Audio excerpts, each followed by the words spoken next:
लोकसभा चुनाव के बीच दिल्ली कांग्रेस के अध्यक्ष अरविंदर सिंह लवली का इस्तीफा, आपसे गठबंधन पर नाराज। नमस्कार, मैं हूं रचना सिंपल।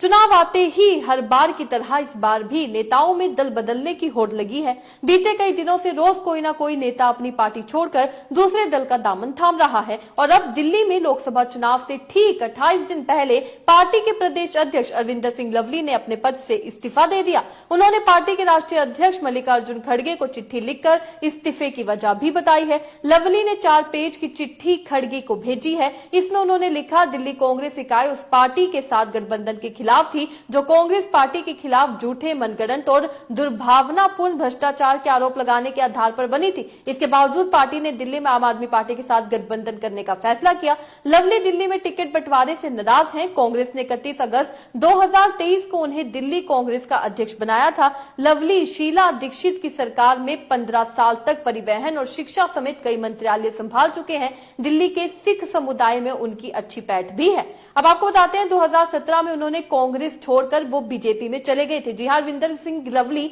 15 साल तक रही शीला दीक्षित सरकार में शिक्षा से लेकर पर्यटन मंत्रालय की जिम्मेदारी निभा चुके हैं। 2017 में नगर निगम चुनाव से पहले भाजपा में शामिल हो गए थे। हालांकि महज 1 साल के भीतर ही उन्होंने पार्टी में घर वापसी कर ली थी। कांग्रेस में वापसी करते हुए लवली ने कहा कि मैं वैचारिक रूप से वहां मिसफिट था। अरविंदर लवली ने इस्तीफे के कई कारण बताए हैं। प्रदेश अध्यक्ष के पद से इस्तीफा देने के कारण बताते हुए अरविंदर सिंह लवली ने लिखा, दिल्ली कांग्रेस के वरिष्ठ नेताओं द्वारा लिए गए सभी सर्वसम्मत निर्णयों को एआईसीसी महासचिव यानी दिल्ली प्रभारी ने एक तरफा वीटो कर दिया है। एआईसीसी महासचिव ने मुझे डीपीसीसी में कोई वरिष्ठ नियुक्ति करने की अनुमति नहीं दी। मीडिया के रूप में एक अनुभवी नेता की नियुक्ति के लिए मेरे अनुरोध को सिरे से खारिज कर दिया गया। कन्हैया कुमार को लेकर भी नाराज अरविंदर सिंह लवली। जी हां, लवली ने कहा कि मुझे लगा कि पार्टी दिल्ली के सीनियर कांग्रेस नेताओं को टिकट देगी, इसलिए मैंने अपना नाम वापस ले लिया। उन्होंने कहा कि 3 में 2 सीटें वैसे लोगों को दे दी गई जो काफी चौंकाने वाली थी। बता दें कि कांग्रेस ने नॉर्थ ईस्ट दिल्ली सीट से बीजेपी उम्मीदवार मनोज तिवारी के सामने कांग्रेस के कन्हैया कुमार को मैदान में उतारा है। वहीं उदित राज को उत्तर पश्चिम दिल्ली से टिकट दिया। इन दोनों लोगों को टिकट देने को लेकर लवली में आक्रोश था। लवली के अलावा दिल्ली कांग्रेस के कई नेताओं ने इसका विरोध किया। इसके बावजूद कांग्रेस अलाकमान ने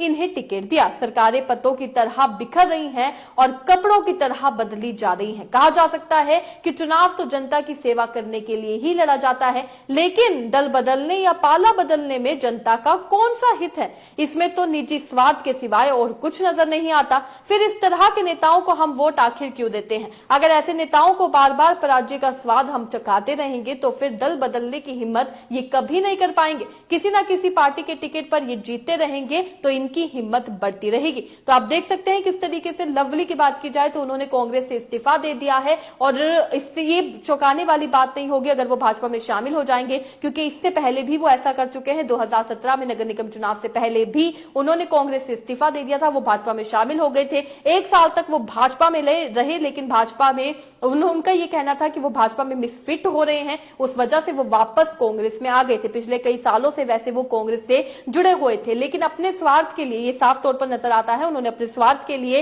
इस्तीफा दिया है, क्योंकि उनके तौर पर यह कहा जा रहा है जिसको टिकट दी गई वो नहीं चाहते थे उन्हें टिकट दी जाए।